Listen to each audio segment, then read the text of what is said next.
Greetings, everyone, and welcome to an, oh my God, we've done how many episodes and we're still talking to each other edition of Monster Party. A monster party. Monster Party. Oh, my me. Huge. This is magnificent. It's episode after episode after episode. It just never ends. Oh, it's a nightmare that I can't wake up from. Well, a good one. Yeah, well, speaking of nightmares, who are you, sir? Nice. Nicely done. I am Matt Weinhold. I am SHAWN Sheridan. I'm Larry STROTHE. And I'm James GONIS. And James, my goodness, James is reporting in from Greece. Greece is the word. Yeah, no, he's not the musical, the actual country. He is not. Although I do consider you Grease Lightning, but where are you in Greece? I'm in the Peloponnese, in the southern part of the country, and I'm relocating my dad to a retirement community here. We're trying, and it's going great, right? There's no hiccups whatsoever. Oh, of course. How could there be hiccups? Something like that, you know? Right? He just willingly walked through the gates, going to the other side of the world, trying to make an 88-year-old man happy. And it's kind of an easiest thing. But all you got to do is just give him that little injection in the neck, send him through the gates, and throw some money over the fence. Well, that's what's amazing about technology today. I mean, here we are communicating with James. That's true. He's on the other side of the planet. It's true. Yeah. Blows me away. It is, considering the title of our show, which I'm going to give you right now so we can just get on with this thing. True. Of course, as you all know, this is the 250th episode. 250. What a milestone. What a milestone, guys. That's huge. God. Wow. It is a quarter of 1,000. A quarter of 1,000. Well, how do you like that? And we're going to get there. But really, I mean, how many podcasts regularly do episodes, twice a month, and also at the lengths that we do our episodes? Yeah, long episodes. There is a lot of content here. Think about it, Sean. How many we've seen podcasts come and go. Even some that have gotten awards have left us. And every once in a while there's another podcast that's trying to fight. But we've been there. No, I'm just saying we've been there solidly for over 10 years, guys. Yes, we have. And the interesting thing about this now is that with 250 episodes, and if you add Patreon stuff, and our videos, right, and how long our episodes are. If somebody decided to discover Monster Party now and started to listen and experience everything, they might not make it to the end of their life. That's true. Right.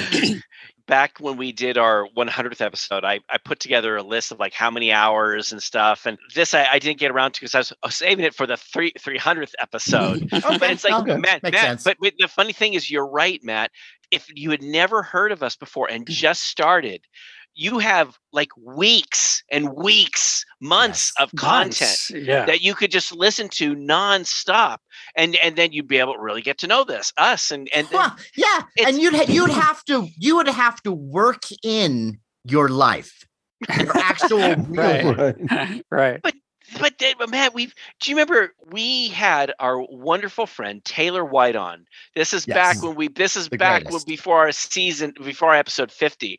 And I remember Taylor asking us, he goes, guys, have you guys run out of topics yet? And I'm like, run out of topics? There's so much. And then on top of that, we have some topics that we like to revisit. I mean, who doesn't love Who Would Win? Who does? Sure. That is so fun. Right. This perennial, those the SmackDown. Yes, the SmackDowns. We have new stuff all the time. Yes, that's right. And it's it's even if we do a topic, which they've done that before. Again, it's we do something new with it. It's a new Who Would Win. And you touch on something very special, which is that even if we go back to a topic, let's say we did, werewolves again. And, we do that like volume 2. Godzilla, Or Godzilla. Just because we change as we get older and we do the show, we'd have different takes on everything. Because I've changed my mind about stuff. I mean, Yes. James famously changed my mind about my favorite Godzilla movie, which is absolutely now Monster Zero. Right. Yeah. And it used to be Destroy All Monsters, but James challenged me, and for once he was right. He made me watch it again, and I was like, no, you're right. Monster Zero is the movie that has the best character development, the best humor. You got Nick Adams, for Christ's sake, and he's chewing up the scenery all over the place. You've got the monsters on another planet, then you got them on Earth and flying saucers. Fuck. I mean, what else do you need? Well, and here's we just came up with a little mini topic right now. Okay, the top, like our favorite 5 Godzilla films. We could go on a rant about that. Yeah, that's true. It's true. It's changing all the time, though. Well, the other thing too is if you're just tuning in and you're listening to us for the first time, I get it. It's like, who are these guys? But if you've been with us for a while, we argue about things, and like Matt brought up, sometimes we've convinced each other to try certain things. True. And sure, we've evolved with some things over time, and there's room to change our mind and stuff. And so that's what makes our show so great. And look, and let's face it, you remember way back when, back in episode 6. It's going to be like one of those, remember back last summer? No. Remember when I made Larry angry about a comment that I said 10 years ago that he remembers? It's a clip show. Like it was yesterday? Sean, I thought we weren't going to discuss that. But the point being, it's like, oh, Larry likes things in his boxes. And I'm like, yeah, I like things in my boxes. And then as time has progressed. Yeah, that's true. That's rubbed off on someone. Some of you guys have said, Larry, I'm going to keep this in the box. Right. And I've said to you guys, guys, I'm going to take this out of the box. That's true. Right. That's true. So I just love the fact that when you do impressions, you can't even do an impression of yourself now. Yeah. But I think the reason why we last so long too is one thing, the world of horror and sci-fi and fantasy is so complex and so huge, and there's so much to it. And also though, our passion for it, because, think about like the fact that we still love all this stuff just as much that we did 10 years ago. We can still, the four of us, get together and talk about this stuff just as passionately as we did 10 years ago. Let's face it, so much of our lives is like this stuff, Look, I don't claim to be, like we've had some fans come by at Monster Palooza. Oh, you guys are so great. So much. We know a lot of stuff, but I feel like there's so many new things that we don't know about. But Sean, how often is it that someone tells us about something, whether they're younger or older, and we go, oh my gosh, I don't know about that. And we get all excited. Right. It's like our passion for this stuff is it's infectious. And I guess I always want to have that inside me. And in a way, I can't help it. When someone tells me about something, I go, ooh, and I want to see it. It's really, this podcast is probably one of the few consistent, long-running passions in my life. You know what I mean? Like something that's always there. Well, you saying that then makes me think of what is the true glue that holds this thing together, and that is our friendship.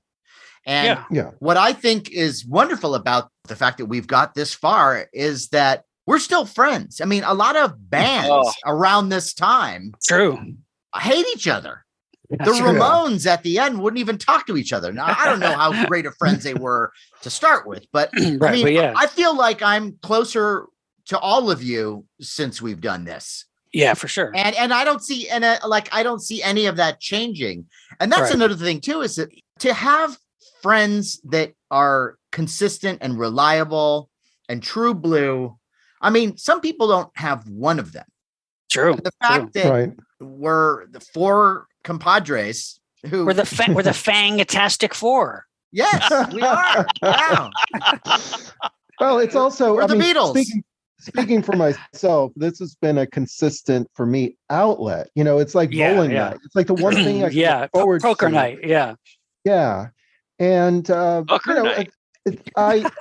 always want to take away, okay, well, I enjoyed that, or what did I enjoy about that? And maybe some I'll enjoy more than others, but still it's always consistent for me too, just as my own takeaway and one of the joys in my life.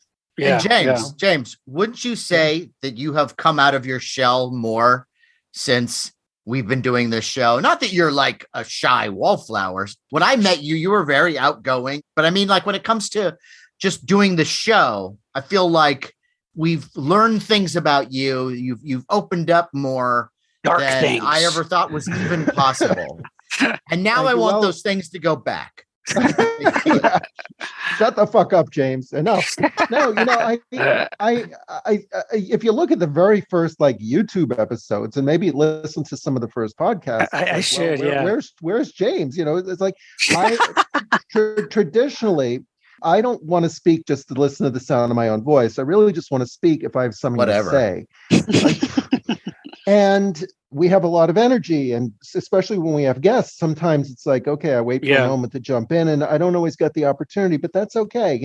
This for me has been finding my own comfort zone in this and being able to walk away saying, okay, well, I expressed my opinion was heard, and that's enough. I'm happy about that. Certainly it's a format to express my opinion where otherwise, nobody would be listening. So there's that. Well, there is that. And also, have you noticed too, that people always say, I want to hear more of James. Right. And the reason all the time. Yes. All the time. Yes, Larry. And the reason why that is that when you say something, it's usually great. It's gold. Yes, it is, James. Do you remember? I don't know if you remember at Monster Palooza, there was do you remember a lovely young lady, Miranda, and her dad came by to talk? Frank. And we were talking, and Matt says something, and I went, no. And then we started to get it, and Miranda says, oh, I've been waiting for this. She was like so excited to see us get an argument. And the funny thing is, I feel like, yes, I've been closer to you, but when we do these conventions, and we see the Franks and Chris and Adam and all of these other people that we've become friends with over the years, it's like we have this extension of friends out there. That's a good point, Larry, because I was just going to say that too, because not only do we have now new just friends and associates in the business or just fellow fans, but think of all the filmmakers and actors and celebrities we've now got to not just meet, hang out with. And party with. Yeah. I mean, people who, like we've always said, these people, back in the day when they came to our actually physically were with us for these podcasts, they didn't want to leave. They would stay long. Yeah. Everybody has a great time. There's just so many amazing guests we have, which we never would have been able to meet these, or if we met them, we'd be, meet them at a convention for 30 seconds and get their autograph. Yeah. It's like, different. No, we're hanging out with it. Like it's amazing. And that when we see them again, they like us. Yeah, that's right. They don't run away. And as far as guests and topics go, another thing about approaching a topic is that in theory, it never really gets that repetitive because we have different guests on. I mean, we could do like 5 consecutive episodes on vampires. And because we'll have had a different guest on for every episode, each of those shows will have a different approach and different opinions. Right. So that keeps it fresh too. Absolutely. Oh, yeah. Yeah. And also, I love our guests, and I love, just like Sean said, the idea that we're hanging with these people that we've seen in movies and we're all having a good time. And especially when people used to come to physically hang out with us in my house. Monster Party headquarters. Yeah. When that happened, sure, it would take maybe, I don't know, 15, 20 minutes and some drinks and a little bit of food. And next thing you know, everyone's comfortable and they realize, okay, these guys aren't weirdos, or they're weirdos in the best way. They just want to have a good time with this. They know their shit. Right. Yeah. It's not we're staring at our shoes. No, we're not 4 clowns here. We're not. Right. I still think to reminisce really quickly, one of my favorite moments was actually when we had Daniel Di Lorenzo and Ray Santiago on from Ash vs. Evil Dead. Yeah. And the publicist came 15 minutes before they showed up. Right. Check us out. She wanted them, and to make sure that we were okay, we were legit. And then within 15 minutes, then both Ray and Deanna came out. And so we started the show. And the funny thing is, the publicist said, so, you can have for about an hour. And they had such a good time. And we went for over 90 minutes, and I could see her looking at us. And I don't know if this was like, the casual, hey, you guys need to wrap it up because she's protecting the actors. Yeah, and I made a comment on the air, and I said, well, the publicist is and Ray, he goes, well, you don't care because we're sitting here. And remember, James DiLorenzo was so happy because, Sean, you brought the special pumpkin ale or something. That's right. Yeah. Right. And we said, and surely, guys, at interviews, they treat you to food and booze, and they go, no, Larry, sometimes we might get a bottle of water. And they were so thrilled, and they ended up staying for another hour despite the publicists being there thinking, hey, we got to wrap this up. And so that was great. That shows what we had to offer, and they had a great time. That was a great episode, by the way. We learned so much. Remember, Matt, sending up, you're saying, come on, Marshmallow Shoes. Do you remember that? It was such a great, fun episode. It was. And, but Larry, you have touched on something that I think is a constant in the time that we've done this podcast. And that is when we have a guest, more often than not, they come in and they're thinking, okay, I'm going to give these guys the time that I promised them. Right. And almost every single time that I can remember, they've stayed longer. They've extended their time. Clint Howard. Clint Howard. Like his wife, his wife off camera is like, come on, hurry up, Howard. We were only supposed to have him for like 40 minutes. He stayed for an hour 10. And guys, who can forget last year's Comic-Con with Casper Van Dien? Yeah. I mean, here was another example. Only 30 minutes we're supposed to get. And not only did he stay for a whole freaking hour, and we find out, he goes, guys, I'm just like you. I'm a nerdy guy. I have shelves with toys. And they were like, hey, I mean, it was like his wife Jennifer too. Yeah. And they gave us more time. And then they said, this is the best interview that we did today. Yeah. That's right. That's right. And this is their favorite at Comic-Con a few years ago, Dr. Migo. That's right. That's right. We had Paul Clark, and we had their publicists come in, and Carrie and Gina, Matt and Sean's wives, are sitting on the bed in the hotel room. And the publicists, and they're all sort of staring at us doing this interview. And the interview goes on, but we're totally geeking out with Dr. Migo. And at the end of it, the publicist goes, that was the best interview we did all weekend.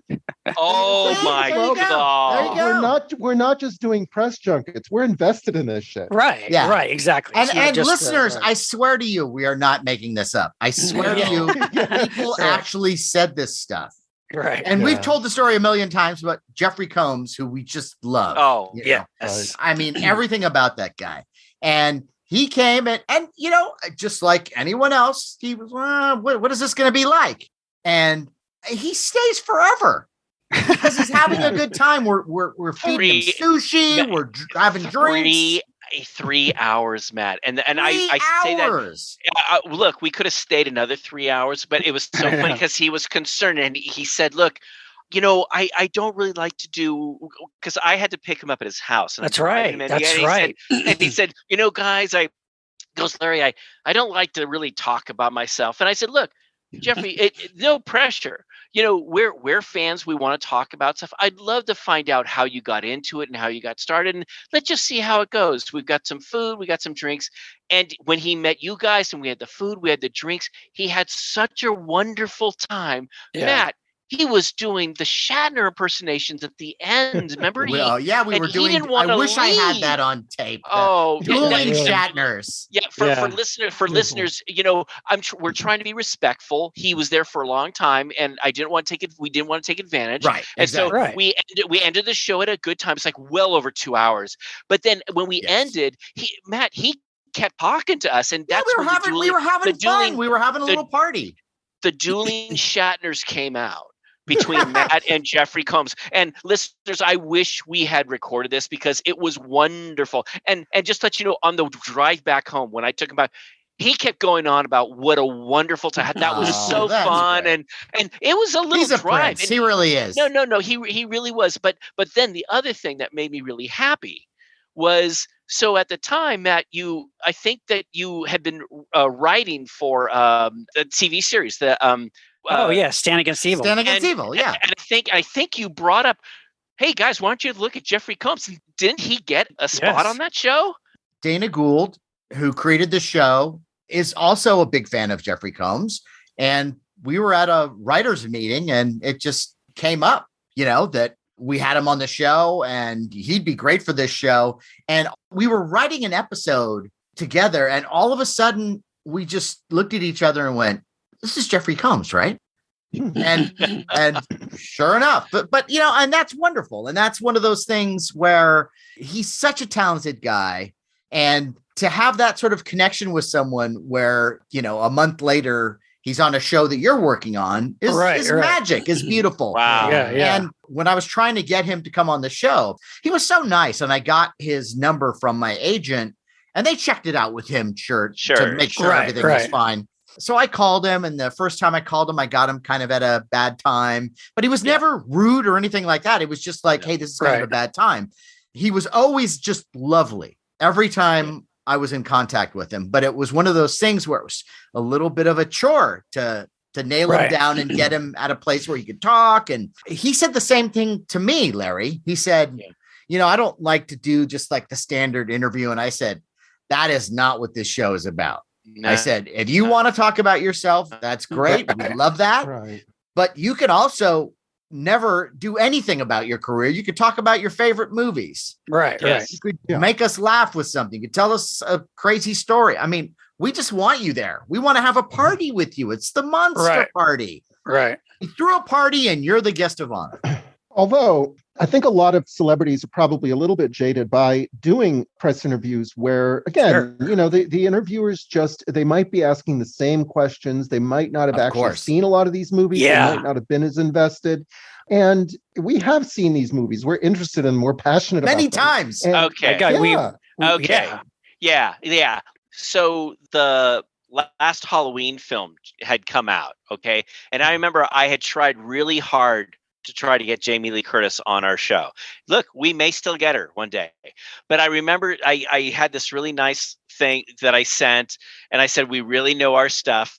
And what does she do? She went on something like, it wasn't Good Morning America, and I don't remember the show that it was, but I saw it, where a host so Halloween's the guy with the hockey mask still after you after all these years, and she gave him this look. Really? Was he kidding, or was he just? No, he was absolutely serious. But it's like, we know our stuff. When you come on, we've done the research. We love this stuff. We're not just trying to pander to the people who watch daytime TV or whatever it is. And I felt bad. I actually felt bad for Jamie Lee Curtis. Well, I think she's over it by now. Yes, well, she did win an Academy Award recently, so I think she's doing all right.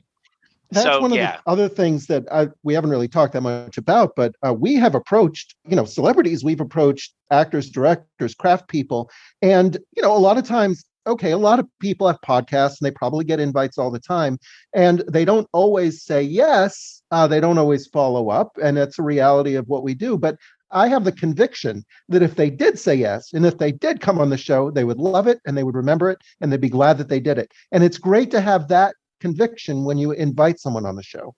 Right. True. Yeah. And we have a long list of some people who have said that they would like to come on, and it's just a matter of scheduling. Yeah. But I mean, we got some guests for the future that if we can, wrangle this all, and it's also schedules too. That's kind of a roadblock sometimes too, is that you've got someone who was working in the industry, and they've got their own career and they have only so much free time themselves. Sure. And then we have our schedules. And so we've got to make all of this work. And usually we can. And it's simply just a matter of, we'll talk to someone, we'll meet them at a convention, and then, could take 6 months. But we're always in touch. We're always like at that place where we can go, okay, now the timing is perfect. Matt, we're always working. Matt, we're always working on stuff. Yeah, it's Clint like Howard. Something. Remember, that took some time. That literally took us years to do, and timing, scheduling, and look, we were very fortunate, and he had a blast. But sometimes these things just take time. But again, Matt, it's funny you should say that. We never know who we're going to get on the show.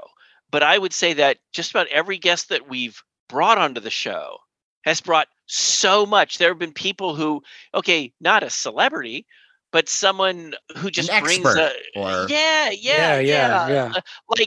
Beth Accomando. She was amazing. Brian Reed, another one. Oh yeah. And of course, well, he is a celebrity. I was going to say Ike Eisenman. I mean, he was a celebrity, but that was such a thrill. He was awesome. But we look, between the four of us, we have a lot of contacts with people. A lot of them maybe through Playboy, Rich Carell, and a number of Playmates, Raquel Pomplin, our dear friend. And, I know a lot of people through stand-up comedy. And then I also know people who are writers. And there's so many people who are involved in comedy who are also genre fanatics. Right. And Dana Gould, that was the thing that sort of cemented us as friends right back in the day, is that all of a sudden we started talking about the Night Stalker.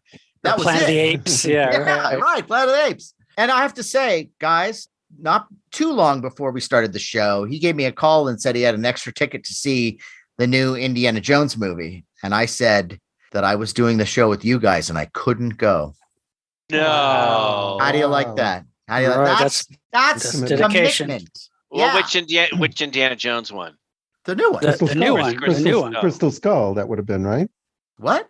No, he's talking about the new one. The new one. The new one. This episode, Matt did instead of going to see the new Indiana Jones movie. Wow. Damn. Wow. That's dedication. Look, the pothead understood me. Yep. It makes me even more clear. See, he's in touch. He gets the nuances of life. That's what happens when you delve into the wacky tobacco. Yeah, whacking the weed plant. Whacking the weed. Whacking the weed plant. We got to get that saying going. Could be a t-shirt. I had. It's so funny, Sean. When I first met you, I never thought that you'd be the guy with the little flower patterns and the Birkin socks and going. Because that's what I am. That's what he is now. Yeah. I don't know. Look at me. Look at the flower power shirt I got on. Yeah. Well, he's wearing a classic Star Wars shirt. Right. No, but talking about longevity, I mean, you mentioned the Indiana Jones sequel. It's like, well, that's another thing I think that keeps us going and keeps us fresh. Indiana Jones? Yes. all of the franchises, the tent poles, and that's what the entertainment industry has basically become. Yeah. It's like there's never, and all the stuff on streaming and the new shows, there's never a loss for something new to talk about. Well, that's true. Because we kind of started the podcast, to be honest. We started Monster Party as a podcast just when the horror sci-fi nerd became its own thing, became cool. We really have been riding that since then, because it's, as we always say, the nerds now run the entertainment industry. And so, yeah, you're right. We always talk about when we were growing up as kids in the 70s and early 80s, there was nothing. We scraped and scrambled for anything horror sci-fi. Even if it wasn't that good, we embraced it because it was horror and sci-fi. And now it's intimidating. Now there's like too much, and I can't keep. Now there's like, oh my god, there's that show I gotta watch. There's that movie. With all of the streaming services, all the programming all over, and it's like, I mean. What crazy. Studio doesn't have science fiction, superhero, fantasy, horror? They're all doing it. The old stuff is getting released on Blu-ray. Or getting remade or reimagined or redone. How many studios are doing westerns? Western dramas. Right. Okay. Or romantic comedies. Or musicals. Okay, that used to be a thing. Now look, I love a good musical. I do. A good one. Well, yeah, a good musical, sure. But it's like now, it's like what Sean said. It's such a dominant force, this whole fantasy, superhero. But I think our advantage is that we have perspective of it, because we are at the age that we are and the way we grew up. A lot of other podcasts don't have, we've seen it all. We have seen it all. We know what it was like. I mean, because we, as little kids, we watched monster movies, right? Sure. Yeah. We were there with Edison when he was making that Frankenstein movie. No. Yeah, right. No. look, see, I don't want to come off as like James Murnau. Hey, I don't want to come off as, we're the science fiction fantasy horror snob. Well, it's because I know what he's doing. Let's talk about Murnau now. I only said Murnau because he was from so far back. I'm not being, look. I think you don't like Murnau. Why do you hate Murnau? I think. Look, I've said this before. Murnau. You said it. You heard him, audience. A regular Joe, like a regular Joe wait guy. A minute. Whoa, wait. No, hang on. That's not what I'm saying. Have you ever seen I don't want to come off. Hey, hello. Yes, I have. And don't be a Nosferatu. Be a Yes-Feratu. That's what you should. I like that. Okay. I like that. That's good. I like that. Don't be a Nosferatu. But look, the point is, I don't want to come off being all snotty and snooty. Like, but no, I don't think we ever have. That's why we stand out. Sean, sometimes, I don't want us to get like that old fart thing. Oh, I've seen that before. Yeah, but there's a difference between being snooty and cynical, and having bad taste. Yeah. But that's why, like, again, why people like our podcast, why our guests like us, is because we're not like this dry, like just academic kind of approach. I mean, yes, you can go down that route, but we just love this stuff, plain and simple. We're putting on an airs or trying to. We just love this stuff. And we're like everybody that listens to us. Yeah, exactly. Truly. Let's be honest. Let's be fair. We don't always agree on everything. Of course. Why do you keep saying that? Of course we don't. Nobody agrees entirely with everyone. Right. Because there's a variety, and it's like, look, that's because I don't want it to be a show of like, yes. Oh, I like Star Wars. I like Star Wars too. That's I like awesome. Star Wars. That's awesome. I like awesome. True. Right. Look, right. Yeah. That's not us.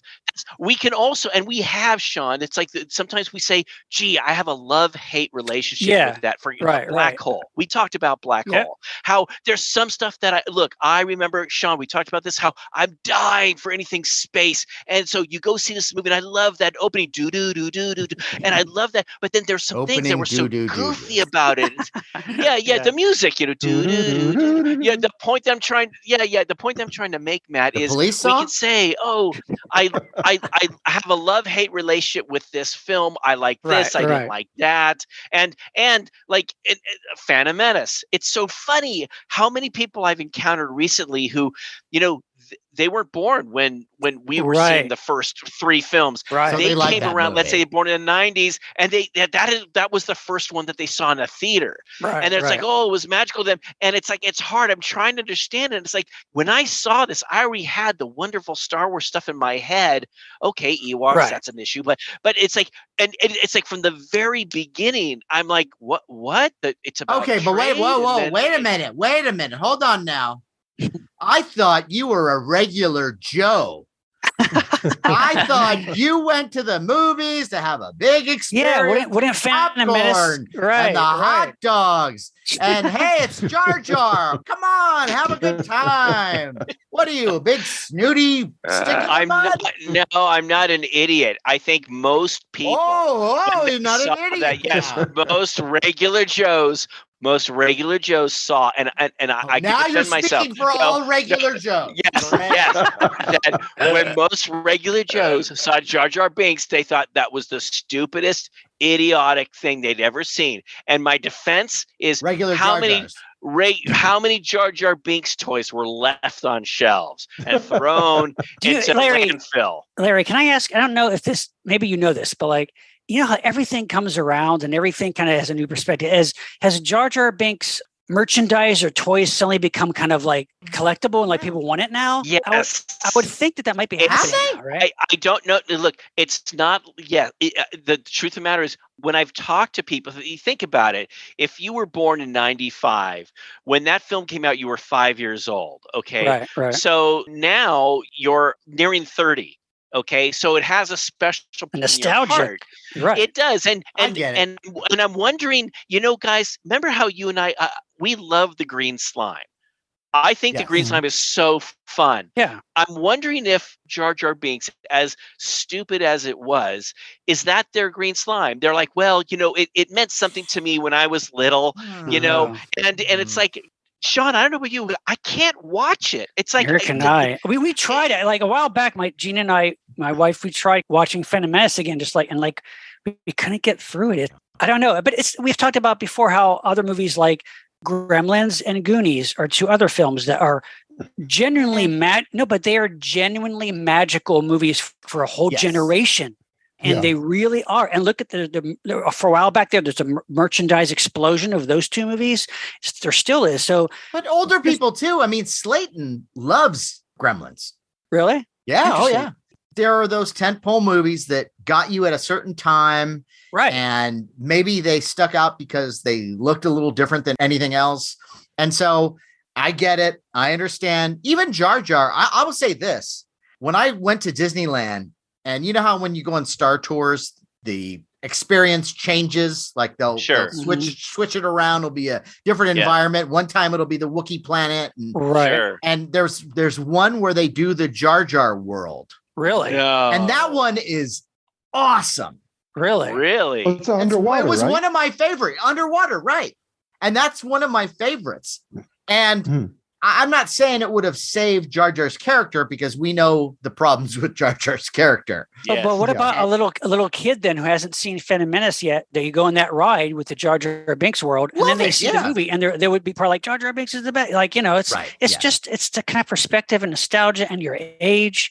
But I still think there's so many movies that I love or don't like or whatever from when I was a little kid to now, and my taste change a little bit, but I don't know. I try to be as open to stuff as I can, but nowadays I don't go see a new movie like, okay, am I going to like this thing? Like I don't do that for nothing. I always want to be entertained.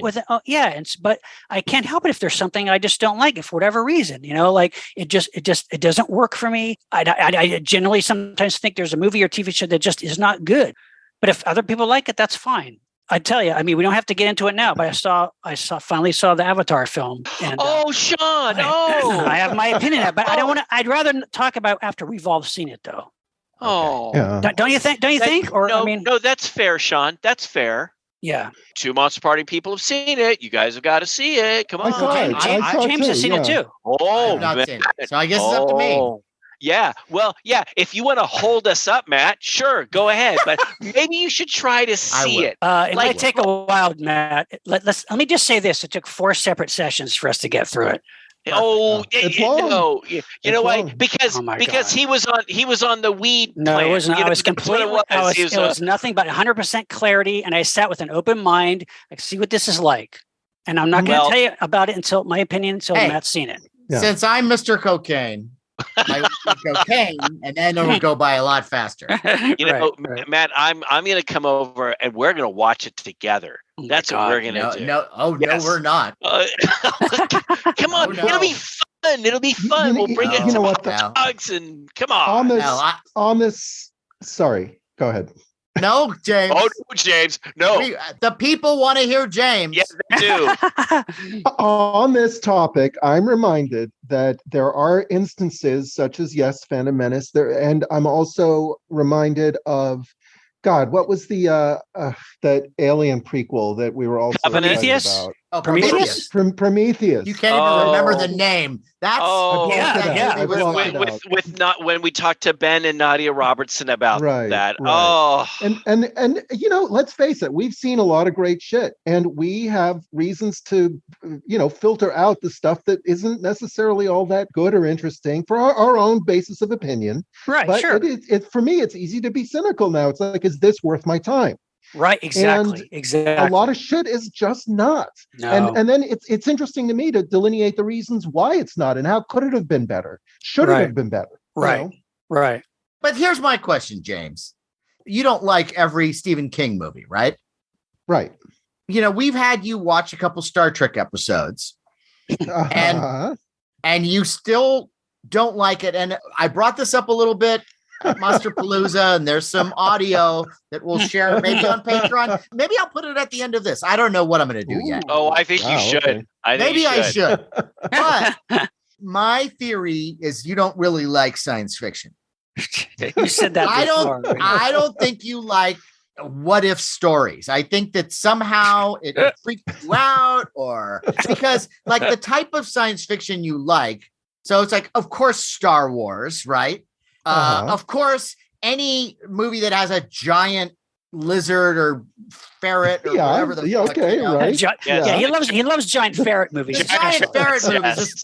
There's a trilogy, but so you like that, and then Planet of the Apes, like the original, which is okay, but I mean that I think has more of a 70s nostalgia thing for you. And I think when it comes to science fiction, which is Star Trek at its best, will delve into things that are not only, metaphors for things that are happening at the time that they were made, but also, scientific concepts or even just metaphysical ones, like intriguing ideas. Like there's a famous Star Trek: The Next Generation episode called Measure of a Man. I know, Larry, you're quite familiar with it, and Sean. And it's a courtroom drama revolving around whether Data has the rights of a human being. And it's fabulous. But what makes that episode stand out is, one, it's like the first really good Next Generation episode where you go, okay. Right. Took a while to get it in its legs. Now they know where they're going. But it's classic science fiction. And so what I want to know is, okay, you like the Twilight Zone. I get that. Twilight Zone, a lot of fantasy. Do you like the Outer Limits? I came late to Outer Limits because it was never syndicated when I was growing up. Twilight Zone was. So I had to catch up on Outer Limits, and I have not seen all of them. Okay. I liked After all this time, you, the man who we've had David Scow on our show many times. The man who has torrented his way James, through the internet. Jan, seriously, do yourself a favor and there's 2 seasons. They're all amazing. It's a great show. But how can you not? The shittiest one looks beautiful. The shittiest one. I only hope David Scow's not listening. I mean, but Star Trek. Come on, how many shows? That's another thing. I mean, part of it can be a little bit intimidating because the original series is such canon now, and all you have to do is bust out the name of an episode and everybody knows it. And I can catch up to the original series, and I look forward to that because my friend Gary on your deathbed. When you're at home in the Soylent Green universe, where you're watching City on the Edge of Forever as you're fucking going out. But look, for someone who's catching up, you got to admit, then there's all of these other spin-offs that. Yes, but just like the first series though is just 3 seasons, and look, they're definitely their duds. There's certainly some duds in there, but they're like any show. And also the duds can be entertaining. Of course, but also open to the duds, and I know you, like all of us, are good at looking at what it was at the time. But speaking of which, Matt, I want to, because we finished the 3rd season of Picard, and talk about a love letter to Next Generation, and really Star Trek in general, and kind of like Next Generation, it took the 3rd season for it to really start working. I mean, the first couple of seasons of Picard, kind of to me, are a waste. I mean, they really were. They should have just had that 3rd season, but everybody fits into their former roles so well. These are characters that we've seen so many times in so many episodes, but they managed to do something fresh with them and really give them their due. Yeah. And there are problems with the show, but not anything that jeopardized my love for it. And there are other Star Trek shows and there are other series that aren't as good and go have their ups and downs, but Picard, because I really wasn't expecting it. Like after watching the first surprisingly good. Like, really, I'm not going to watch the 3rd season. But then it was you actually, I think, Matt, who convinced us to watch it. And it's like, a franchise can still churn out good stuff. Like, that's the thing. It's like even the big franchises can work. I mean, I never thought the 3rd Ant-Man film would be that and just as enjoyable as it was. I agree. It was like, completely agree. The MCU has had its underrated too. Yeah, but like, that's what I like, is that these big franchises, they keep going, they keep milking these things to death, but if you have right people and do you can make really good, entertaining stuff, Yeah. Have you guys watched What If? Yes. What If is great. That was like its own kind of a great series, and it's animated, but it has all the original actors and most of the actors and all that. It's great. I mean, it's Chadwick Boseman is in his last episodes. Yeah, I think it's one of his last things he did. Yeah, it's really heartening to see that, because there is, especially in today's world of corporate entertainment, there is a lot of crap. There's absolutely a lot of crap, but there's good stuff too. And it kind of gives you hope that like they can still make expensive but really high class stuff with actual good writing. There is still good writing out there. I was on the picket line, the WGA picket line. Ken Daly and Brian Posehn. Nice. And Posehn, we were asking him, like, are they going to make a figure of his character from The Mandalorian? It's not on for very long, but I bet they eventually do. And he said something to the effect of, I don't even know if my character has a name, but I think it's credited as Land Speeder Driver. And he said, and I'm delighted with that. I would almost like want to have that on my tombstone. Really. And that, how cool is that too, that you get in the show? He didn't get in Phantom Menace. Right. He got in The Mandalorian. The cool show. They finally got it right. One of the few Star Wars projects right now that is actually good. Yeah. Yeah. I got to give Ant-Man 3 a chance. The trailer was horrible. The trailer I saw was like, this movie can't be this bad. Don't go by the tradition. I don't even watch trailers anymore. Neither do I. You're right. I like trailers. But the trailers now, they tell you the whole movie though. Trailers are done the same exact formula. They're done the same way. It's like by the same editor, I swear. And they're just not. They're not. Look at Larry. Look at trailers from the 70s and 80s and how different and how vibrant and unique they were. They don't exist anymore. Those trailers back then would use scenes that weren't even in the movie. Well, also, but guys, like another movie. Right. How many, I have so many trailer compilations, right? Of like vintage trailers. Do I have a trailer compilation of movies from the 2000s? No. Who would watch that? It would be boring. It's like, well, we have YouTube for that. Yeah. But I mean, it's like same as the art of the movie poster. It's dead. You know, trailer posters are not what they used to be. And it's too bad. It's, it is such a shame, Sean. I was talking to somebody about that recently too, about posters and actually covers of magazines. For example, Famous Monsters back in the, when it was first created, you actually had artists paint pictures, and I would frame every Famous Monsters cover magazine from the 70s. I could frame on my wall as art. And I get it. And I get it when it got into the 80s. Star Wars hit. Star Wars. And I get putting photos and stuff. Sure. And I get it. But it's like, I always loved it when you saw a painted picture of something that was such a cool face. And let's face it, Basil Gogos, one of the greatest James painters. Bama, all those guys. But I don't know if James Bama did any covers maybe not. But there's a couple for Famous Monsters. Yeah. But it's like, it's true, Sean, that some of those covers were like, you wanted to frame that and make it. Although to be fair, nowadays, you go into a Barnes and Noble and the covers for some of these Scary Monsters has good covers.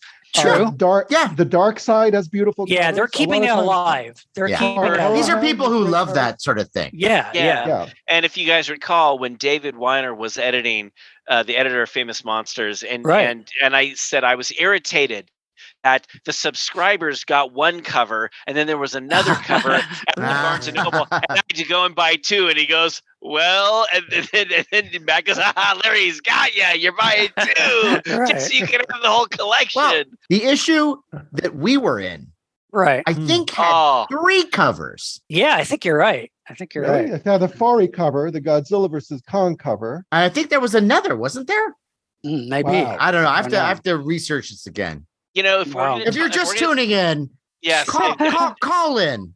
Talk about a moment in your life when something just came full circle. We were at Comic-Con for Comic-Con. We've told this a million times. I know, but just bear with me and I'll make it quick. Just we were at Comic-Con and I was at the. Will you let me talk? You know what? I can make this last real long if you don't shut up. It's like we're at Comic-Con. I'm at the Famous Monsters panel. It hasn't started and David is there and he goes, so Larry, did you see the issue? And I go, well, I picked it up and I grabbed it and I have it here. He goes, what'd you think of it? I'm like, well, I haven't looked through it. He goes, why don't you take a quick look through it? It was right before the panel of Famous Monsters started.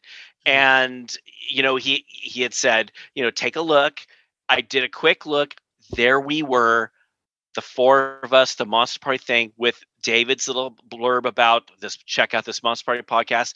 And oh my God, it was the most magical, one of the magical moments in my life when I agree. This magazine that I've loved and cherished my whole grew up, and here we were. And all these things, look, it takes work to put this on too. These things that this podcast that we put so much time and energy and effort in, and it's like, here we were in Famous Monsters. It was one of the most magical moments of my life. For sure. Yeah. No, it's well, and that it happened while we were all together at Comic-Con too. That was beautiful. It wasn't like that we had to email or call each other from home and say, hey, did you see this? No, we were there with David to thank in person. Right. That was awesome.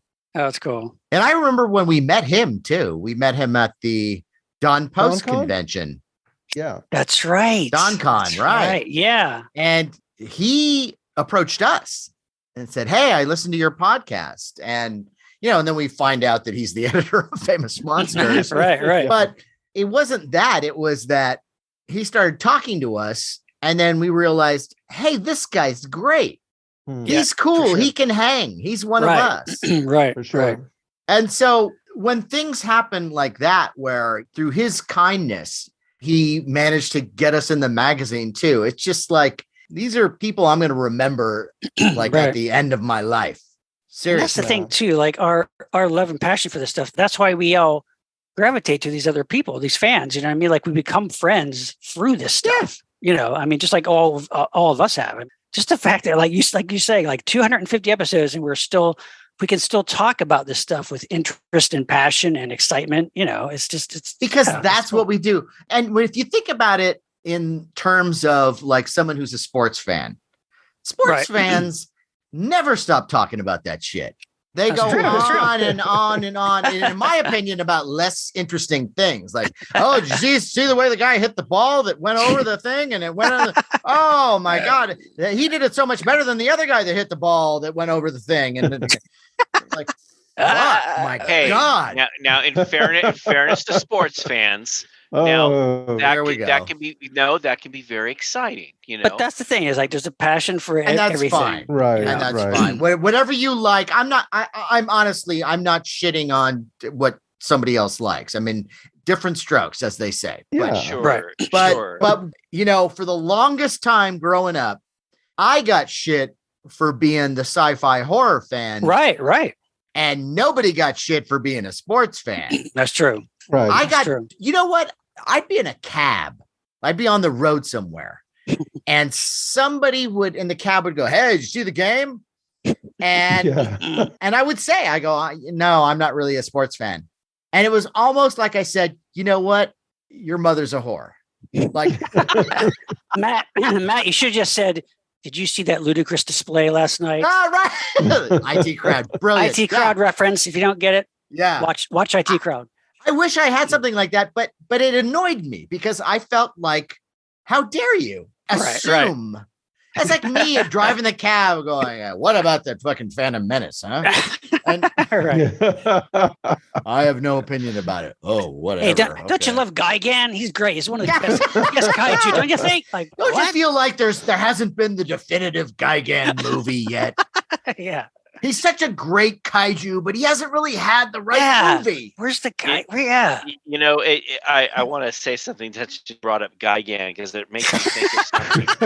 See, you have to do a Gigan exactly episode. What I'm talking about. You should do a Gigan-centric episode. We should. But with that, Sean, I will say, being with you guys and helping to create this thing, this Monster Party podcast, which has grown into other stuff, it's given us the opportunity to do things that we wouldn't normally do. For example, look, guys, I went to Japan once before. I wasn't planning on going again. And this thing about us going to Japan as a group, my God, one of the greatest times of my life was going to Japan with you guys. And and James and I like documenting just about everything that we possibly could and go to all these places. And it was so amazing. And so magical. It was like, this was, if I never went again, I will always have this. Thank goodness we shot so much that we were able to create that 1 hour video that is just so wonderful that people can find on YouTube. But it's like sometimes when I'm feeling down, I'll put that on, and it's just, all the memories and all the places we go to. There's so many things that we did. And that was an opportunity that, I wouldn't have done if it wasn't for you. But Larry, next year is going to be a pivotal birthday for a lot of us. And why don't we go to Japan again? I think we should definitely try to do that. I think we should all go to Japan. Larry. Yes. Larry, you got to do it. Larry. Let's bring the match. The band needs to go back to Japan, just like Spinal Tap. Yeah, we gotta go to Japan. They were big in Japan, right? Yes, we got to go back. They're waiting for us. It's post-COVID. They need us. They've been waiting for us. They don't know it. We're so huge now. Us. Yeah, we're so huge now. Well, they'll greet us like with the red carpet. It'll be like the Beatles. It'll be like the Beatles visiting America. Yeah. Well, I will say this. That is a great idea, and I'm not gonna don't rule it out. No, no. I'm certainly gonna try.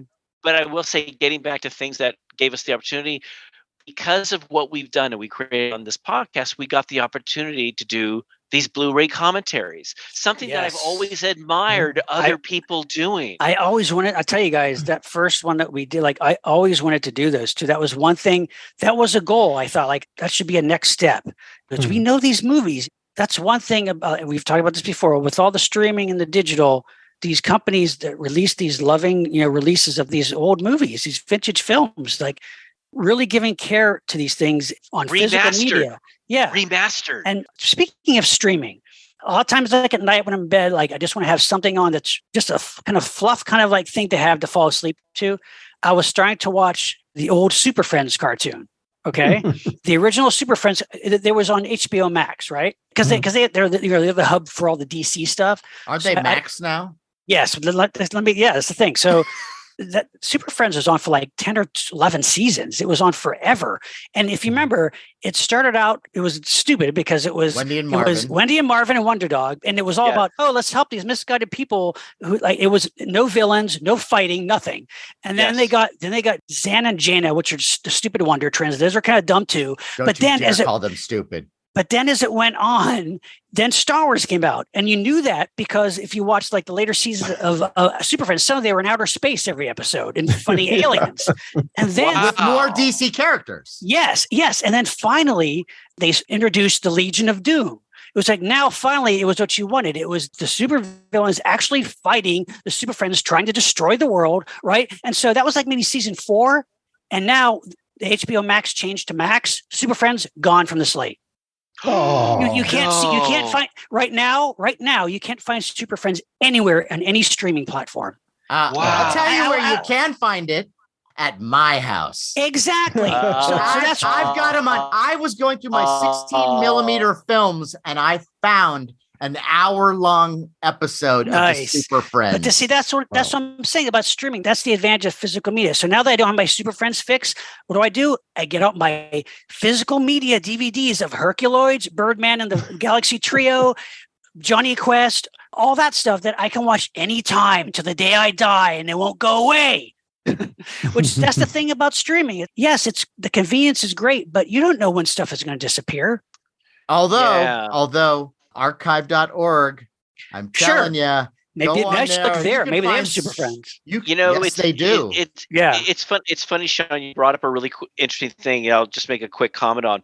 When I hear the thing streaming, what I thought it all was okay. So you have a library of films, and it stays there, and you can watch. But what I've learned is no, because whoever that streamer is will have to pay a licensing fee or a fee for that particular film. Right. So it's better for them to have something for a little bit and then get rid of it. And you think, well, wasn't it like a library where I could go and check it out? No, it's there for, you don't know how long it's going to be. So streaming, the thing that it bugs me, it's like streaming isn't all that was cut out to be. I thought it was like a magical place where you could go and there's this library of things that I can go. If I wanted to see the green slime whenever I wanted, I could, but that's not the case. It's like what Disney used to example.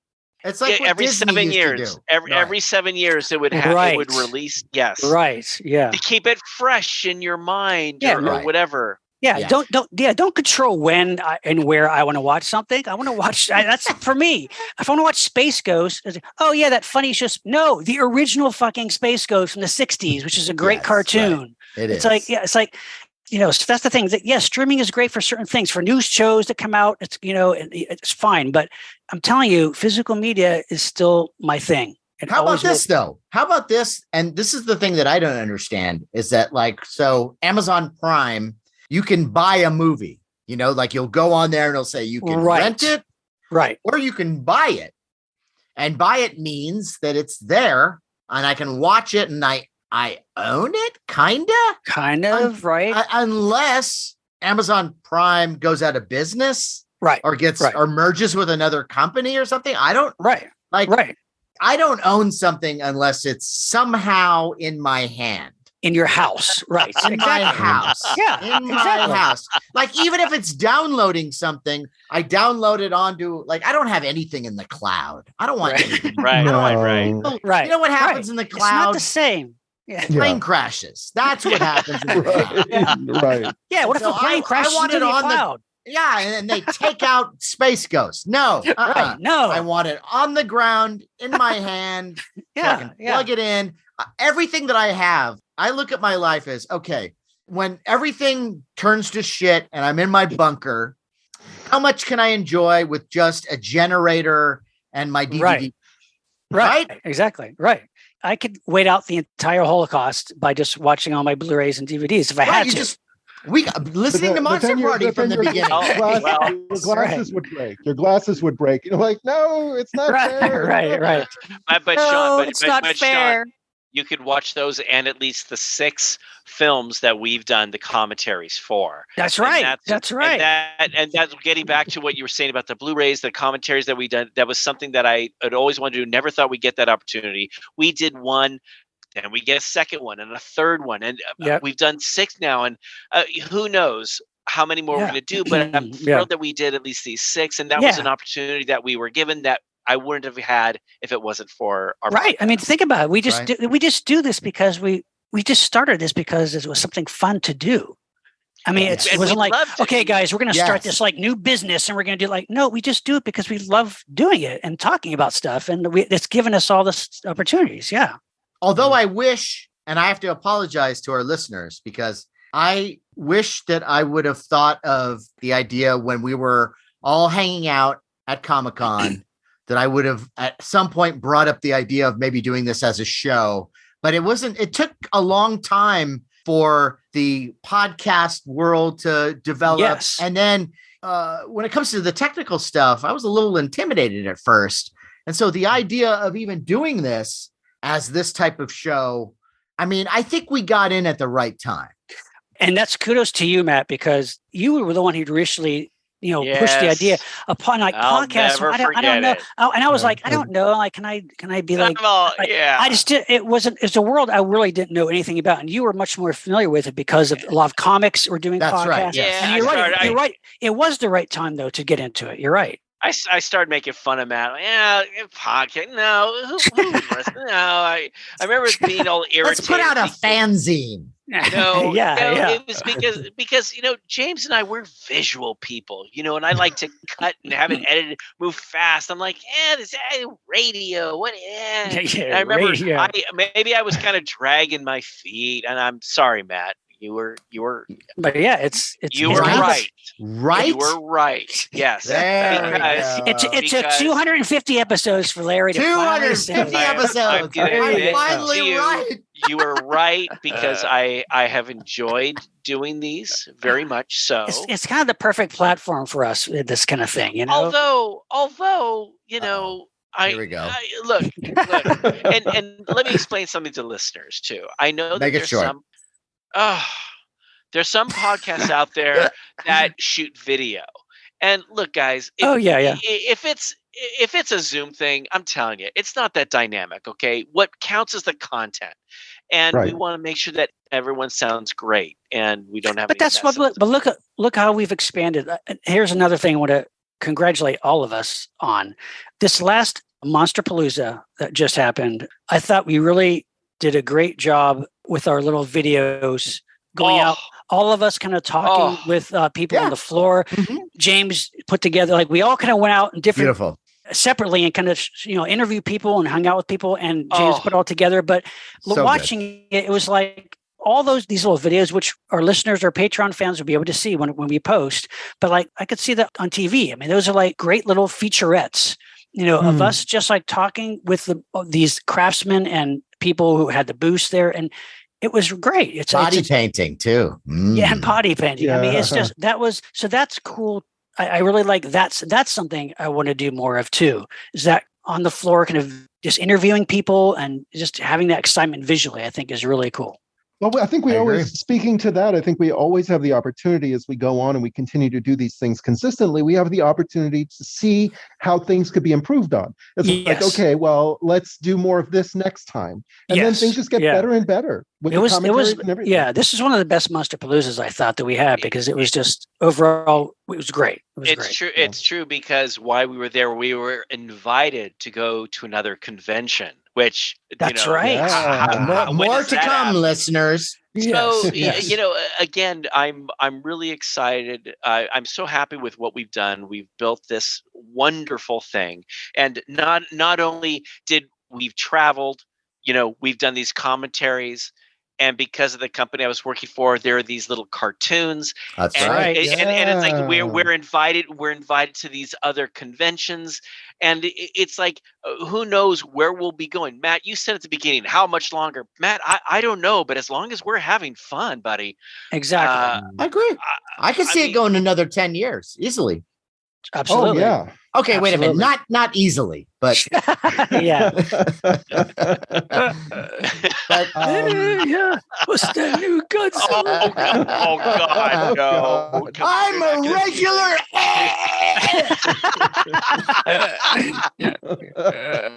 Oh man. We talked a bit before about our listeners, and I also want to, one of the great things about doing this for this long is that you hear from listeners from all over the world, and you get to meet them. And one of the things I love hearing is that I feel like I'm in the room with you guys, I'm at the table with you guys, and I want to jump into the conversation. And one thing that's kind of remarkable to me is that for all the listeners that we've heard from, there's a ton out there that we've never heard from, but they're just listening. Right. And you listeners know who you are. And that's awesome to me, because you're a part of the party too. And even though we don't know you, and maybe hopefully someday we will get to meet you, it's okay, because it's what we love, and we're sharing it, and we appreciate you sharing it with us. It's beautiful. And James, do you remember that at Monsterpalooza, we had a number of people come up to us and single out our shows that we do with just us, without a guest. True. And say how much they enjoyed that, because they love the chemistry that we have between us. And I think that is because, as you were saying, that we are down to earth, that it is like being in the room with us, and it's like hanging out with your friends. Yeah. Because, I want to give a shout out right now to just all of our listeners. Yeah. And all of our guests as well. But I mean, our listeners, we have people who have been listening to us since the beginning. Yeah. And have been very loyal, and people from all different walks of life and ideologies and whatever you want to call it. Ages, right? Yeah. I mean, just a wide swath of people of every ilk. And different countries, right? And they've all stayed with us. And they feel like we're their friends. And I feel that way too. Yeah. I mean, when I meet our fans at any convention, it's beautiful. It's always lovely. It's always yeah. I love to think that like people like kind of look forward to a new episode. Like it's this thing that they can count on. It's like when we watch a old show or listen to something like, or watch some movie or TV show. Just that comfort thing that, like to know that like, oh yeah, it's like, I can't wait for the next episode, or they go back and listen to the older ones when they're waiting for a new one. Just like, I don't know, it's just kind of cool to have that kind of interest. Or we hear that they've gone back and listened to, they've gone back to the beginning and listened again to the episodes, maybe even more than twice. It's like, oh my God, that's amazing. Yeah, there's got to be something. Look, I don't know how many podcasts that are into the kind of stuff that we are that have that element, I guess. Like I said, we've always said it. It really is just like hanging out with a bunch of guys who love this stuff. It goes back to this Comic-Con hotel room, That's right. Just discussions, it really does. And it's like right back to the beginning. It's a party. It's a monster party. It's monster kids getting together and celebrating all the stuff we love. Hey, we're going to be that force that brings the world together. Yes. And I will say for listeners, 25 years ago, almost 30 years ago, when I first started to go to Comic-Con, it was much smaller. It was different. And of course, it grew into this giant.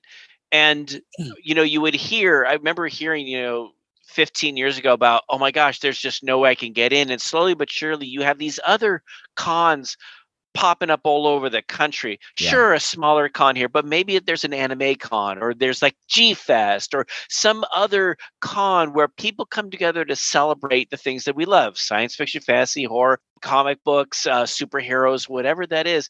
And if you listeners at home, if you aren't able to go to Comic-Con or Monsterpalooza, check around, because there are other conventions probably close by that, you could go and, you probably meet people just like you, and you'll develop a friendship, and there's nothing more exciting than that. And that's what I love about what we have. Yeah, for sure. Yeah. Well said. And, I'm just going to say Comic-Con for us is just around the corner. We're going to be going again. We're going to be meeting with a bunch of folks, and we're going to be doing another podcast there. I mean, not at the convention. It'll be in the hotel room. But I mean, a lot of ways, Comic-Con is the birthplace of Monster Party. That's right. It is, Sean. And if you see us, come up to us, talk to us. Yeah, scream. Of course. We would love to meet you. Don't scream. I mean, scream in idolization. That'll be nice. Yes. I mean, I'll be wearing my Monster Party t-shirt. Yes, as we all will. As we all will. Yes. Easy to find, easy to locate. We'd love to meet you. So that would be great if you could come, and we'll press the flesh. But if you can't not go, in a weird way. And if you're not able to attend, we will be doing episodes from Comic-Con like we always do, and so we'll try to make it as fun for everybody if we aren't there. Yeah. Who knows who's going to show up? That's right. That's right. And after 250 episodes, we could go on and on, and we will keep going. And look! I joke here. I joke. You're a kidder. No, you call me Mr. Kidder. You're a regular jokester. Nice. Look, sure, we could go on and on. I don't want to turn it into so much of like, oh, let's talk about me or us. Now we're back. But it's like we've come a long way, and 250 episodes, what a thrill. And I've been so happy and lucky to have gone through it with you guys so much. Yeah. Ditto. Boy, howdy. Time for a listener shout out. 250 shout out. Dun, dun, dun. And we've got a few shout outs this time. 250 of them. All right. No, just not too. Settle in. Smoke him if you got him. No, come on. Shout out to Leroy Charlotte from Canastota, New York, who is now the proud owner of a Monster Party shot glass. All right. She's using that well. Yes.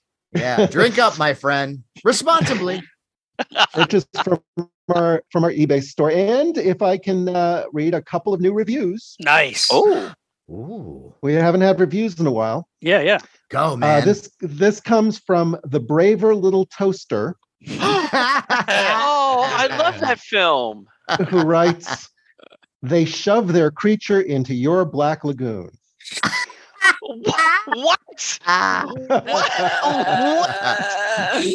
does he know these things? Well, he is braver. Sure. He says, been listening for years, and I likes what I hears. They're very informative and hilarious, and every time a new episode drops, it's time to don my official Monster Party hat with 6.8 billion stitches and tell my family tell my family to shut the F up because it's Monster Party time. P.S. Hey, Larry, I throw away the boxes after I open my figures. How you like that? How you like that? That's awesome. Thank you. I need a moment though. Right? Okay, he's not done. He's not done. Wait, you're not done? No. We have another review. All right. That was awesome. That was great. That was fantastic. It's my favorite toaster. It's all right. And this comes from Just Jim, and it's with 2 M's, so we know it's our friend Jim Jenkins. Yes, Jim. Who writes, it's the next best thing to being there, and getting to Monsterpalooza is at the top of my bucket list. I think it may be time for the long-awaited episode, Larry's. You will save that for our blank show. And loving all the Patreon stuff. Oh, great. Thank you, Jim. Thank you, There's Jim. more coming too. That. Yeah, more coming. Right. And we look forward to hanging. Awesome. With you Yes, always Jim. great to hang with Jim. That's awesome. Yeah. And Matt, I think you've got a special one as well. Well, yes, I do, because one of our longtime listeners, Rich Hurley, did something amazing. Yes. He sent us a box of goodies, just stuff that he had that he thought that we would like. Yeah. And he was right, because he sent us like all kinds of like Mego figures, Blu-rays, Blu-ray, DVDs, and comic books, and just all kinds of stuff. And also a nice selection that hit every one of our sweet spots. I mean, that is wonderful in and of itself. But then he sent a letter, and I would like to read the letter, if I may. Nice. Sure. It says, hey guys, just a small package, just a small package to show my appreciation for all that you guys do. Honestly, it's not much, just some extra stuff I had, and I thought I'd pass it along. Matt, dispense of these as you will. I have kept them all. Yeah, why would you have Matt do that, though? I don't know. Does he trust me? Does he trust me? I'm a trustworthy guy. You know, I can dole out stuff too. Rich, you did a good thing giving it to me. And he continues. Thanks, Rich. Thanks, Rich. Sure. he goes, oh yeah, Mr. Creature Toy he gets at Monsterpalooza from Adam Holtz. Right. Yes. Just not enough. I just can't help it. Not enough. I can't help it if people keep wanting to give me gifts. Okay, so now they're bringing them to me. Just to dispense in my own way. To dole out. But look, I need to continue here. Yeah. So he goes on and he says, I figured the Star Trek sets could go to James. And he can finally watch the show. That is so sweet. That. That's beautiful. Perfect.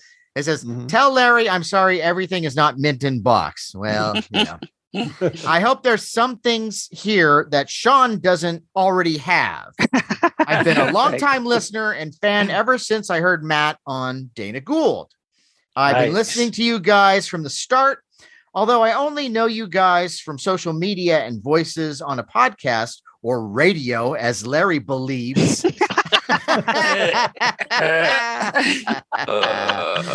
I really feel like you guys are long lost friends, and I look forward to sitting down and listening to you guys every 2 weeks. There's something special amongst geeks and loving what you love with like-minded individuals. Nothing in a cult way. He puts a little smile on it. And he says, and not Avatar 2. No one loves Avatar 2. See, apparently. No. It made a lot of money, people. No.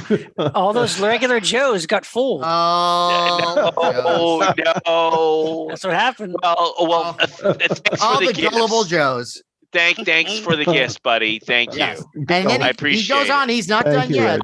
He's not done. No, he's not done. He says more about Avatar 2. Yes. He says, no, but this is about him, and this is important here because he says, I even have my own YouTube channel to talk about and share the things I love from my collection. Yes. And he has a great collection. You gotta check out his YouTube channel. We'll give you all that information. But yeah, he has these wonderful films that he puts up of various things, costumes. You'd love his stuff. Yes, it's called Dr. Durant's Sanctum.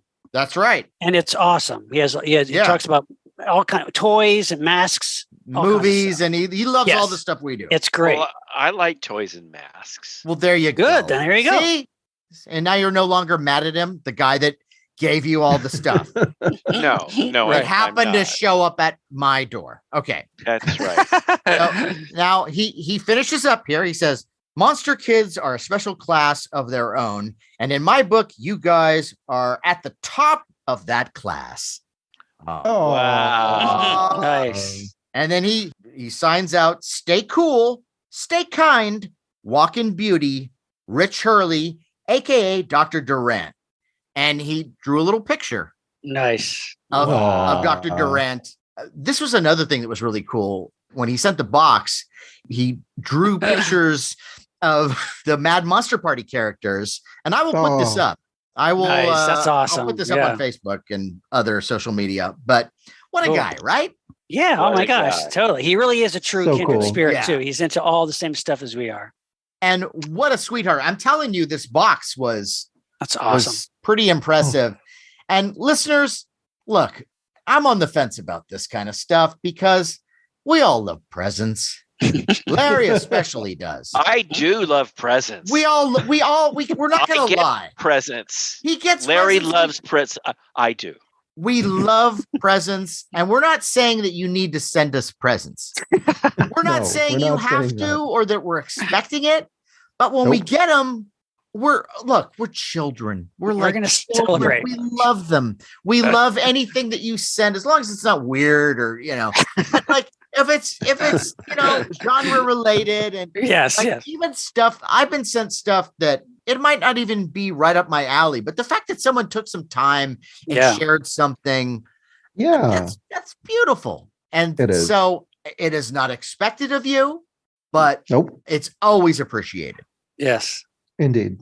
Oh, and by the way, I was just recently on our good friend Chris Mancini's podcast, What Are You Watching? So it's available wherever good podcasts are found.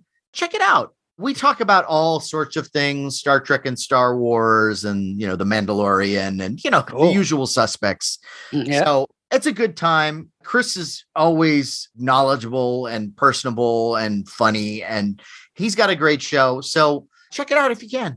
And, speaking of great stuff landing on your doorstep, Monster Party merch is still available on our eBay store. It's got plenty to select from. We've got T-shirts.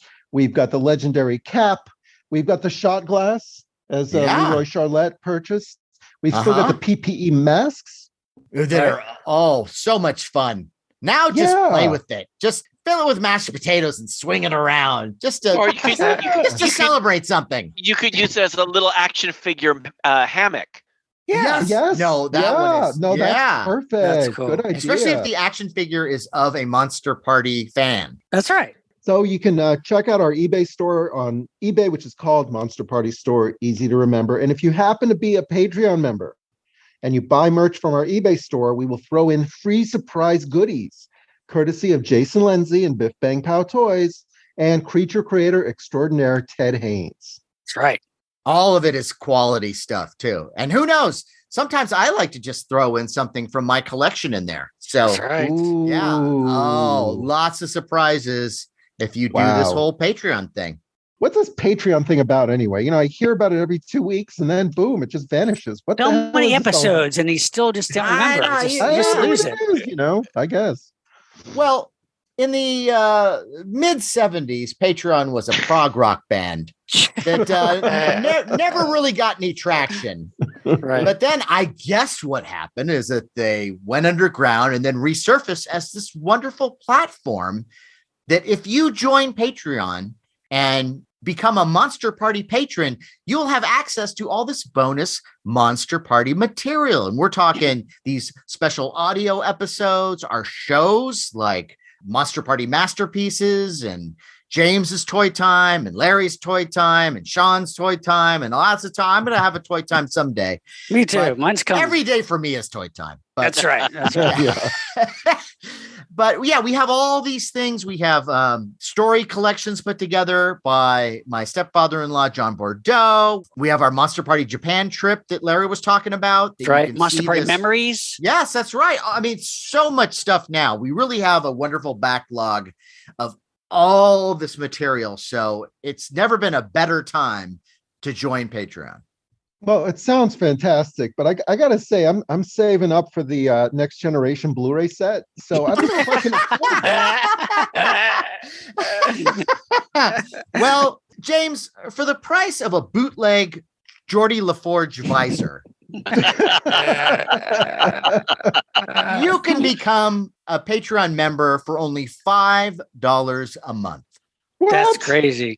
You can't join the official Gigan fan club for $5. I mean, even that costs like $10 or $12. No, that's very exclusive. Yeah. Yeah. I don't know how many events, how many Gigan events I've been thrown out of. Gigan Con? Yeah, no, I try to get me on the red rope. We have Gigan, to start. all of a sudden a giant saw blade starts coming at me, and I get the message. We have to start Gigan Palooza. That's what we have to do. Yeah, really. God, I love that. God, I love Copyright that kaiju. Copyright it. Yeah. Well, it Gigan, sounds we hardly knew fantastic. you. It sounds wonderful, but how would one join this Patreon thing? Well, all you got to do is you go to patreon.com, you go to Monster Party, you click join, you follow the instructions, and next thing you know, you're a cybernetic kaiju who wreaks havoc, but yet is loved by a small but loyal cult of fans. That's right. Wow. From the Sounds M1 wonderful. universe or whatever. What is it? From the M? What is he? Where Don't does he come pretend like from? you don't know what universe Gigan's from. Like from the M universe or something like that. Wow, this is so Oh, yeah. disappointing. Oh. You know what? I'm going to tell Gigan about this. And he is not going to be happy. Yeah. Although he or she, maybe he's non-binary. I think it's an it or a They. Yeah. And let's remind our listeners that we are on social media. We are on Facebook at Monster Party TV, YouTube, also Monster Party TV. Our Twitter handle is at Monster Party HQ, and Instagram is also Monster Party HQ.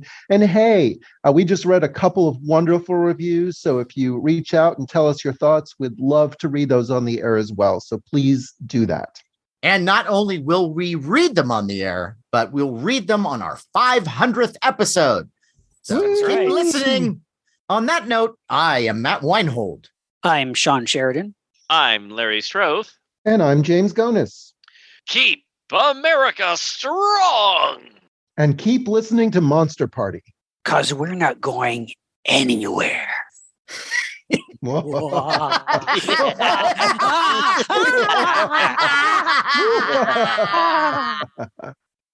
Still here.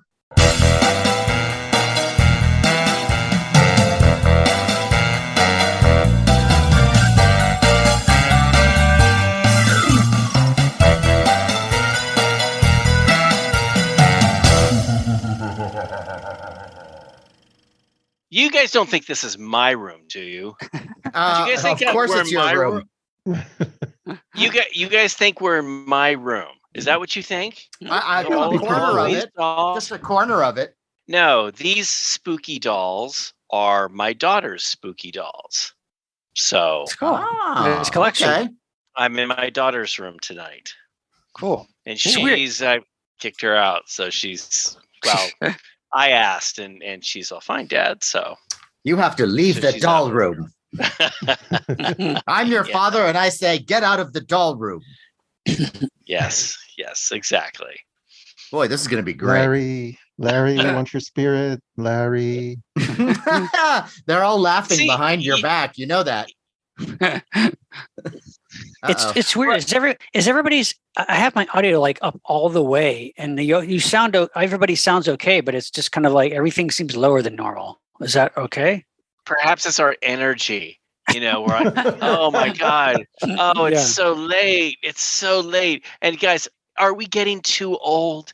Is that what's happening? Save it. We have to dig. Okay. All right. My sound is very good. No, you all sound good. It's just I have to be up all the way to have a decent level. But is anybody else having that problem? Actually, I'm just adjusting my thing on this, and it's better. So smooth move, X-Lax.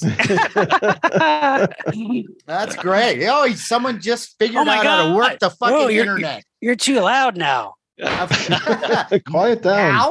Now? I've been trying to tell him that for years. Save it. Why are you telling me to save it? Why am I saving? Why do I save? What? Fuck it. Don't save it. Just get it out now. Fuck it. I'm done. I'm done with this fucking thing. 250 episodes. It's over. I'm going over to versus podcasts are starting now. Oh, yes. No, I'm going to go over. I'm going over to Gilbert Gottfried's podcast. How about that? In hell.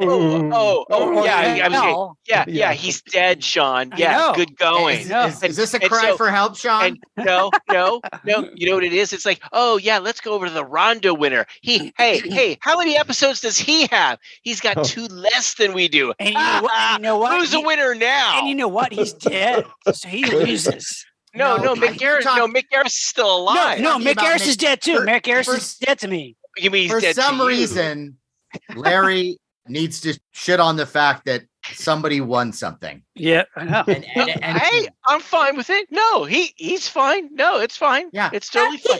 He might have 2 less than us, but I don't know. He made a bunch of movies. And, international filmmaker. Yeah, I don't know. Known by almost everybody, and certainly in the horror community. Hey, we're known. We're somebody's. Stop. What? It's such a cry for help. It's such it really is. It really place to be. It really is, and I don't understand it. I don't know why you have to do this. Why you can't perhaps hey, we're doing great. You know what? Let's perhaps celebrate you should drink. Oh, yes, live in that world. Hey, we're doing great. Oh, and how many listeners do you have? Oh, 10? Oh, isn't that great? Yeah, that's great. So, that's great. But we don't live in that world either. You created a third world. See, I had 2 worlds happening, your world and then the real world. And then you went and created a third world, which is like, now we're getting into like the multiverse here, where you've started a podcast and there's 10 guys and you're, and apparently you're goofy. What about the dinosaur world, though? What about that? I think we probably have more listeners than the dinosaurs. Yes. Yeah. I don't know what that means, but okay. Are you reading off of cue cards like from another show? I'm just curious. How did you even sound like you're talking to us? How did you know? Oh, that's great. Now I got to throw my cue cards away. Great. Don't lose your voice. Matt. Thanks. You're losing your voice. I don't like it. No. That only happens at Monsterpalooza. When the doll behind you just flipped you off. Some people, I can't help it if I have to carry all this weight, and be the. Let's not talk about your weight. There's no need for that. Sure, we all love Bob's Big Boy. We do, and they make a great burger. They really do. You know what? I will say that. Yes, they do that well. And now, great James. Shakes. Yes. Why are you so angry? No. What I want to know is, let's get all the perfunctory questions out of the way. The obvious ones. How's the weather? For me? Yes, James. I believe I said your name. And then normally people answer the question after someone has said their name. No, the weather is it's here's I got a balcony view over here. Oh, that's great. That's working. Yeah, that's great. It's washed out Greece. It's just a washed out white. It looks like something from Midnight Express. It's like you have a hotel in heaven. Yeah. It's all right. I got this hotel room to myself, and it's peaceful, and the town isn't bad, and there's a beach up the street. So for whatever that's worth, it's okay. Yeah, that's cool. That sounds like it could be worse. And you got your kimono, I'm sure, and you're, living large. Of course. As always. I'm sure the Greek food there is really good. Yeah. Oh, yeah. Oh, yeah. Did you have a gyro yet? Oh, yeah. Every day. Every day. Gyros. God bless you. Falafel? Not falafel. It's not as big of a thing. No, I think he feels fine. Oh, see, it's too trying early to get for this me. thing going, guys. Thank you.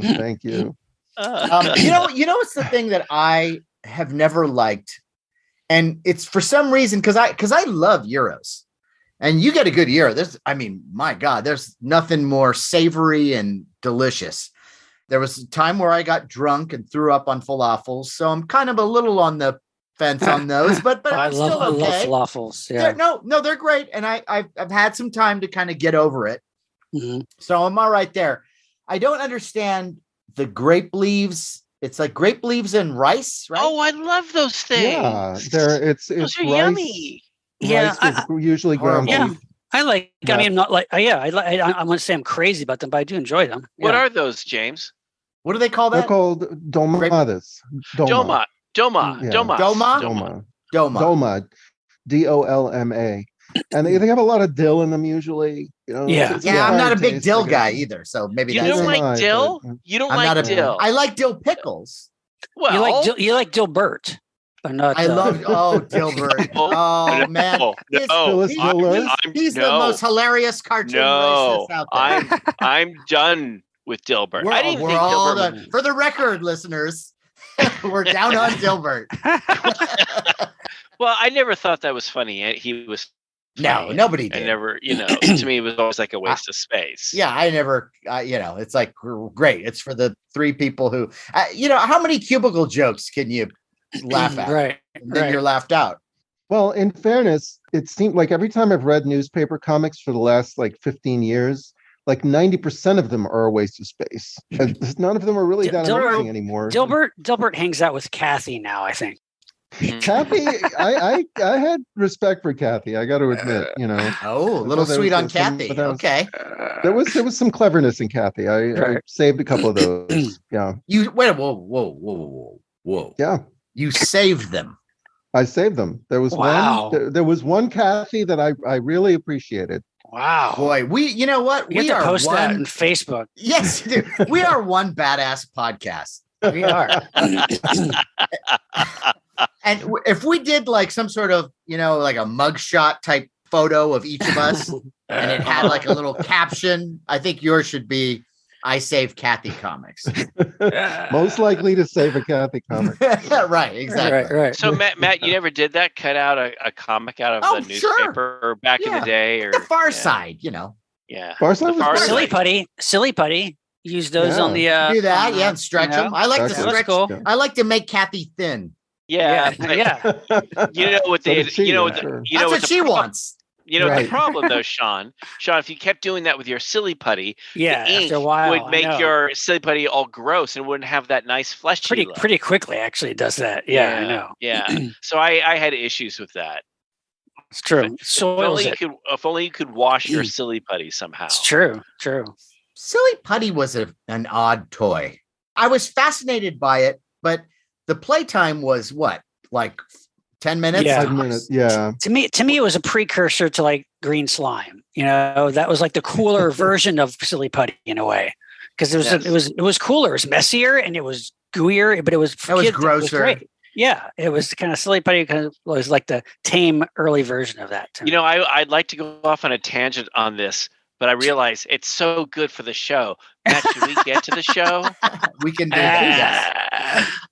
But one last thing about silly putty, though. Why did we need to have the comic on a piece of clay? Why was that now I can make a copy of it on this gross, weird, flesh-colored. You can stretch it, make it even into a funnier face. You go, look, it looks like Matt. Right. Look, hey. No, that's a good time. You know what? You changed my mind. We should all get some for Comic-Con and just go to town. Yeah. Oh my, there's an idea. Drunken silly putty. Yeah, we should have it at the hotel. You could roll it up and make a rubber ball out of it. So it was that too. Oh, that's true. That's true. I forgot about that one. And then I like to just pull it apart because it made that kind of snapping sound. Yes. Yeah. The snap.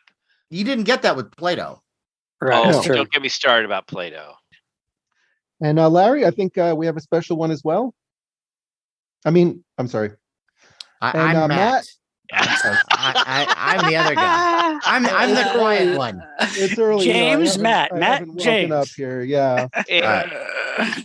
So now we're back to you, James. The eBay? Yes. Okay. And no Greek prices.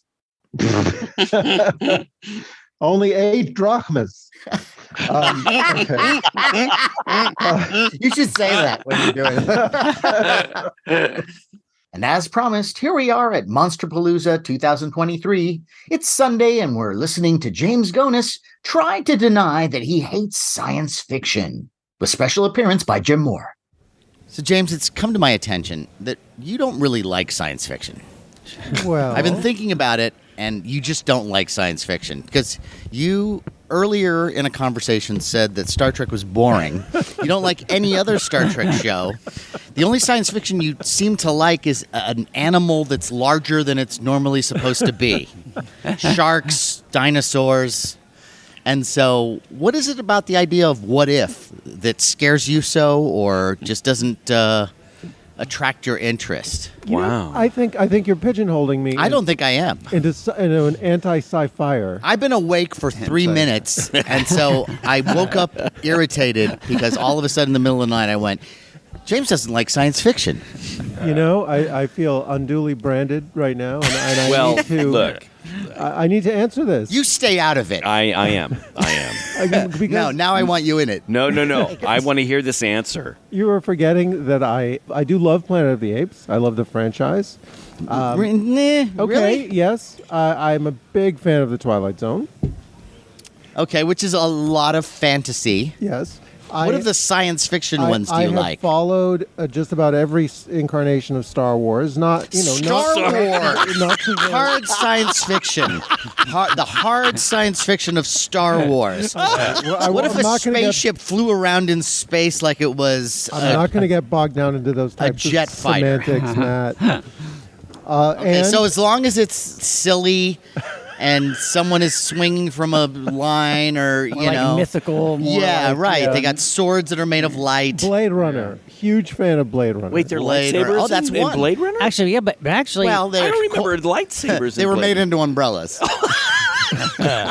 So that's probably your favorite part of the movie, right, James? The idea, like, oh, they really went crazy with the umbrella technology in this. Speaking of debates, let's get Jim Moore, our friend Jim Moore over here. No. because I'm not going to bring Jim Moore. Jim, can I just say something? Have you noticed, like I have, we have Jim Moore, our good friend Jim Moore is here. Thanks, and Matt. Jim, we need you to weigh in because I just, like at 3 a.m. last night, I woke up and I went, oh my God, James hates science fiction.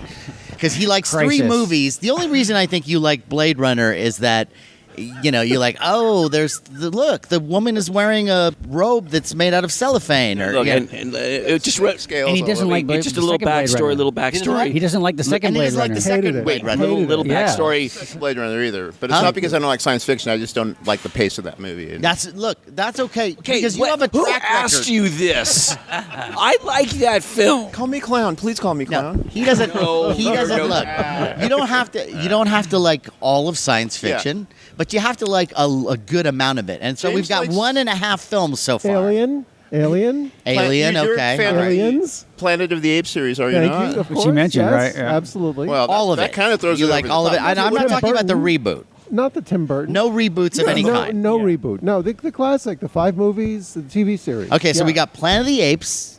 We've got a Blade Runner movie. We have 2 Alien movies, which are basically horror movies. So again, I think I'm Oh, going wait to a take minute. those away. Well, no, I'm just Horror I'm looking at this. sci-fi. I'm looking at this from James's point of view Okay. because they are science fiction, obviously. But I think you look at them and you go, "Oh, scary." I'm a So, big fan of The Man with 2 Brains, the Steve Martin. all right, here we go. I think I rest my The case. epitome Okay, of here's sci-fi. two litmus. 2001: Space Odyssey.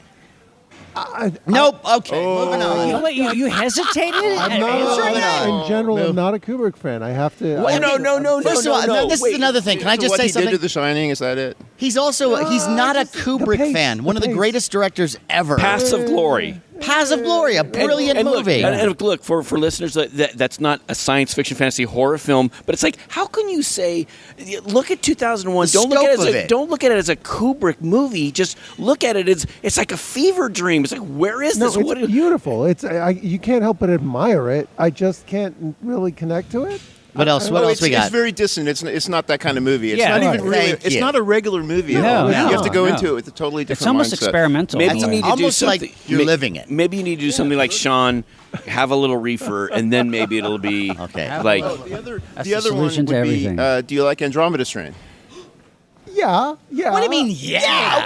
I was a kid when I saw it on TV. Oh, didn't have enough wham bang. Okay, you know what? You haven't seen it Westworld. since Westworld. then? Westworld is Westworld. outstanding. Yeah, love Westworld. I like Future World. Because it's See? a western. Well, and I then know. Future World. Has I Blythe wouldn't Danner in qualify it. Blythe James as a Danner fan. is I would say socks. He's selective. Now, if I may, the reason why I think this started is late last night. We've had a full day, and James and I get to the hotel, and then I take a quick shower and come back in the room. We've got a Put some film on, and deodorant then on. right after that, Star Trek is on, classic Star Trek, Yeah. and I go, "Oh, this is great," but I was so tired. It's not a great episode. No, but still, Not terrible, though. They go up But it was and the down. comment. It was the comment that I can't keep my eyes open because I've been working all day. And James is all, "Yeah, Star Trek's putting you to sleep," I and told you it was boring.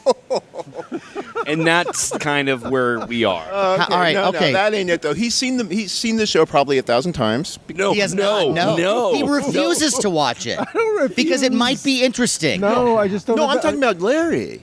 Oh, No. Yes, right. I wanted to watch. Larry's Look, seen it. any. Yes. If you've seen something several times, Yes. it's just comfort. And you can have it in the back. I comfort. And you can fall asleep to it. It doesn't mean you're Right. dissing on it. It Right, just right. means Exactly. it's a nice warm place. to pleasing. See, James, Actually, I it's like- wanted to. I'm like, oh, the have empath. in the background. I did. I'm like, oh, what, but I can't. I'm so tired. I gotta save my voice.